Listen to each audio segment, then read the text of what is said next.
Dear students, applied dialysis ടെക്നോളജിയിലെ unit 3 ബാക്കിയുള്ള ഭാഗങ്ങളാണ് ഈ ഒരു ഓഡിയോയിൽ ഡിസ്കസ് ചെയ്യാനായിട്ട് പോകുന്നത്. PTH does this in A number of ways. അതായത് നമ്മുടെ പാരാതൈറോയ്ഡ് ഹോർമോൺസ് എന്തൊക്കെ കാര്യങ്ങളാണ് നമ്മുടെ ശരീരത്തിൽ ഹെൽപ്പ് ചെയ്യുന്നത് എന്നുള്ള കാര്യമാണ് നമ്മൾ ഇതിൽ പറയുന്നത്. അപ്പോൾ PTH എന്ന് പറയുന്നത് ഈ parathyroid hormone decreases the reabsorption of phosphorus in the kidney. അതായത് നമ്മുടെ കിഡ്നിയിൽ റീഅബ്സോർപ്ഷൻ നിരക്ക്, ഫോസ്ഫറസിൻ്റെ റീഅബ്സോർപ്ഷൻ നിരക്ക് കുറയ്ക്കുന്നതിന് നമ്മുടെ പാരാതൈറോയ്ഡ് ഹോർമോൺ ഹെൽപ്പ് ചെയ്യുന്നു. ഇതുവഴി നമുക്ക് യൂറിനറി ഫോസ്ഫറസിൻ്റെ എക്സ്ക്രീഷൻ ഇൻക്രീസ് ചെയ്യുന്നതിന് വേണ്ടി സാധിക്കുന്നു. This lowers serum phosphorus which tends to raise the serum calcium. ഇവിടെ എന്താണ് പറയുന്നതെന്ന് വെച്ചിട്ടുണ്ടെങ്കിൽ നമുക്ക് ഈ ഒരു ദിസ് ലോവർ സിറം ഫോസ്ഫറസ്, ഇതുവഴി നമ്മുടെ സിറത്തിലുള്ള ഫോസ്ഫറസിൻ്റെ ലെവലുകൾ കുറയ്ക്കുന്നതിന് വേണ്ടിയിട്ടും അതുവഴി നമ്മുടെ സിറം കാൽസ്യം റേസ് ചെയ്യുന്നതിന് വേണ്ടിയിട്ടും സാധിക്കും. ഈ പാരാതൈറോയ്ഡ് ഹോർമോൺസിൻ്റെ സ്റ്റിമുലേഷൻ ഉണ്ടാവുന്നത് വഴി നമുക്ക് 1-ആൽഫ ഹൈഡ്രോലൈസസ് എൻസൈമിനെ ഇൻക്രീസ് ചെയ്യാനായിട്ട് സാധിക്കുന്നു. ഇത് 25D എന്താക്കി മാറ്റുന്നു, 125D എന്ന് പറഞ്ഞിട്ടുള്ള, അതായത് വൈറ്റമിൻ ഡി ആക്കിയിട്ട് മാറ്റാണ്. ഇതുവഴി ഇതിൻ്റെ ഫലമായിട്ട് നമുക്ക് കാൽസിട്രിയോളിൻ്റെ അളവ് കൂടുകയും ഈ കാൽസിട്രിയോൾ നമ്മുടെ കാൽസ്യത്തിനെ നമ്മുടെ ഗട്ടിൽ അബ്സോർബ് ചെയ്യുന്നതിനും സാധ്യമാക്കുന്നു. ഇനി PTH ഇൻക്രീസ് ചെയ്ത് കഴിഞ്ഞിട്ടുണ്ടെങ്കിൽ freeing up calcium from bone, അതായത് നമുക്ക് കൂടുതലായിട്ട് കാൽസ്യത്തിനെ നമ്മുടെ ബോൺസിന് കിട്ടാനായിട്ടുള്ള സാധ്യതയുണ്ട്. ഈ parathyroid hormones and FGF23 both act to increase renal phosphorus excretion. Parathyroid hormone ആണെങ്കിലും FGF23 ആണെങ്കിലും രണ്ടും നമ്മുടെ റീനൽ ഫോസ്ഫറസ് എക്സ്ക്രീഷനാണ് കാരണമാകുന്നത്.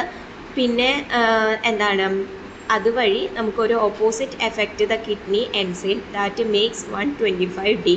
In a feedback loop, secretion of PTH is inhibited by 125D acting on calcitriol receptors in the parathyroid gland. അപ്പോൾ നമുക്ക് ഇതുവഴി നമ്മുടെ കാൽസ്യത്തിൻ്റെ അളവുകൾ നമുക്ക് ഇൻക്രീസ് ചെയ്യാനായിട്ട് സാധിക്കുന്നു.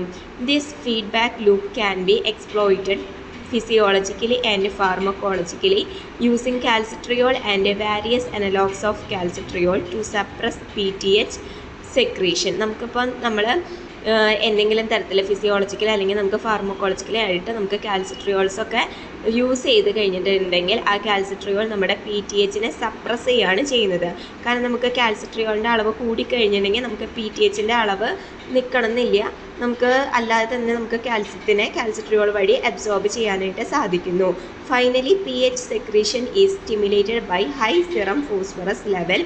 PTH സെക്രീഷൻ എന്തിന് കാരണമാവുന്നതാണ്, നമ്മുടെ ശരീരത്തിൽ ഹൈ ആയിട്ടുള്ള സിറം ഫോസ്ഫറസ് ലെവലുകൾ ഉണ്ടാക്കുന്നതാണ്. The glomerulus filtration rate declines and circulating 125D levels increase.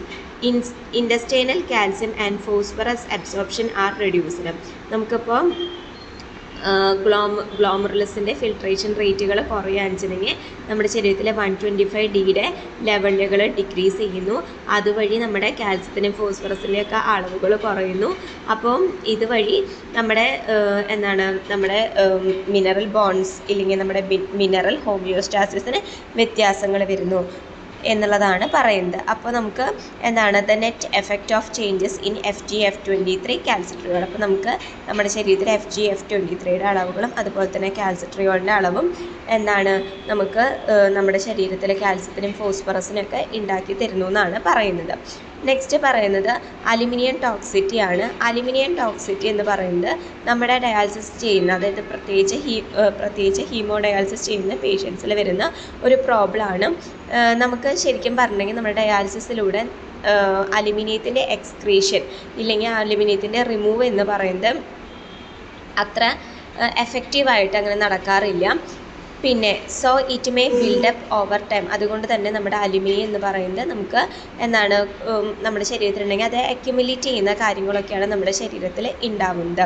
അപ്പോൾ അലുമിനിയം എന്ന് പറയുന്നത് ഒരു പൊട്ടൻഷ്യലി ടോക്സിക് മെറ്റലാണ്.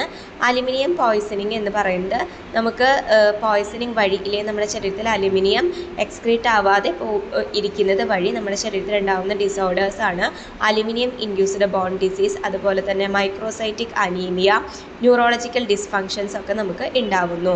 അപ്പോൾ ഇത്തരത്തിലുള്ള കണ്ടീഷൻസ് എന്ന് പറയുന്നത് നമ്മുടെ പീപ്പിൾസിൽ, അതായത് ക്രോണിക് കിഡ്നി ഡിസീസ് ഉള്ള പേഷ്യൻസിന് നമ്മൾ പ്രത്യേകം ശ്രദ്ധിക്കേണ്ടതാണ്. ഇത് അവർക്ക് കിഡ്നി ഫെയിലർ ഉണ്ടാവാനായിട്ട്, പൂർണ്ണമായിട്ട് കിഡ്നി ഫെയിലർ ഉണ്ടാവാനായിട്ടുള്ള സാധ്യതകൾ ഉണ്ടാക്കുന്നുണ്ട്. About 5 to 10 milligram of aluminium enters our body daily through different sources like water, food, occupational exposure to aluminum in industry etc. അതായത് 5 തൊട്ട് 10 മില്ലിഗ്രാം ഓഫ് അലുമിനിയം ആണ് നമ്മുടെ ദിവസേന നമ്മുടെ ശരീരത്തിലേക്ക് എത്തുന്നത്. ചിലപ്പോൾ നമ്മുടെ വെള്ളത്തിലൂടെ ആവാം, നമ്മൾ കഴിക്കുന്ന ഭക്ഷണത്തിലൂടെ ആവാം, ഇല്ലെങ്കിൽ നമ്മൾ ഏതെങ്കിലും ഒരു ഇൻഡസ്ട്രിയിൽ വർക്ക് ചെയ്യാന്ന് വെച്ചിട്ടുണ്ടെങ്കിൽ അവിടെ നിന്നൊക്കെ ആയിരിക്കാം നമ്മുടെ ശരീരത്തിലേക്ക് അത് എത്തുന്നത്. പിന്നെ നമ്മുടെ ശരീരത്തിൽ ഒരു നോർമൽ കിഡ്നി ഫംഗ്ഷനുള്ള ഒരാൾക്ക് സിറം അലുമിനിയം എന്ന് പറയുന്നത് നോർമലായിട്ട് ഒരു ലോവർ 6 മൈക്രോഗ്രാം പെർ ലിറ്റർ ആണ്. Base line level of serum aluminium എന്ന് പറയുന്നത് 20 മൈക്രോഗ്രാം പെർ ലിറ്ററിന് എന്താണ് താഴെയാണ്, അതായത് താഴെയാണ് ഉണ്ടാവേണ്ടത്. പിന്നെ according to AAMI stand aluminium levels in the dialysis fluid should be less than 0.01 milligram per litre. അതായത് നമ്മുടെ AAMIയിലെ സ്റ്റാൻഡേർഡ്സ് അനുസരിച്ച് എന്താണ് അലുമിനിയം ലെവൽ നമ്മുടെ ഡയാലിസിസ് ഫ്ലൂയിഡിൽ ഉണ്ടാവേണ്ടത് less than 0.01 milligram per litre ആണ്. ഇത്രയാണ് നമ്മുടെ ഈ ഒരു ചാപ്റ്റർ. ഇതോടുകൂടി നമ്മുടെ ഈ ഒരു ഓഡിയോ അവസാനിച്ചു. Thank you.